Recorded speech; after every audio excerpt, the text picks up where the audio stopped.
จะถามเพราะอะไรวันนี้เธอต้องการจากไปต้านทานสุดแรงทำไปอยากให้เธอนั้นเห็นใจก็ร้องฟังฉันสักหน่อยสักครั้งได้ไหมเธออาจมีร้อยเหตุผลที่เธอจะไป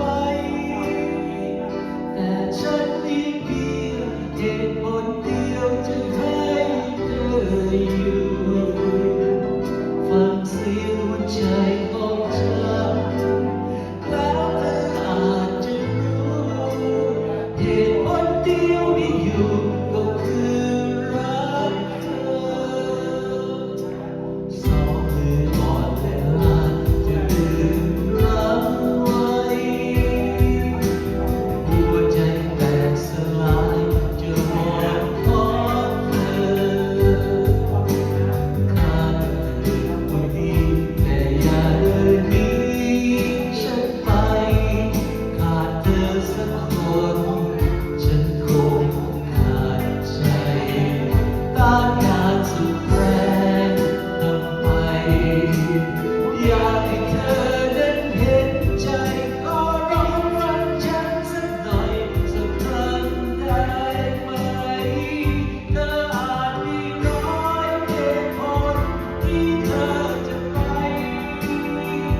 แต่ฉันมีเพียงเหตุผลเดียวที่ให้เธออยู่ฟังเสียงใจของฉันแล้วเธออาจจะรู้เหตุผลเดียวที่อยู่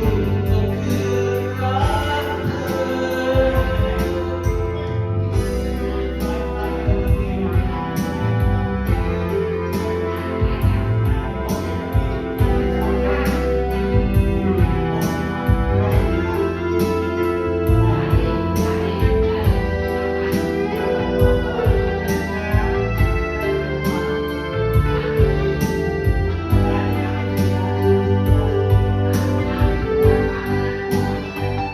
อ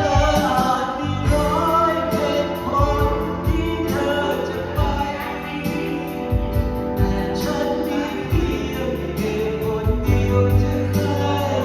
เธออยู่ฟังเสียงหัวใจของฉันแล้วเธออาจจะรู้เหตุผลเดียวที่อยู่ก็คือรักเธอเหตุ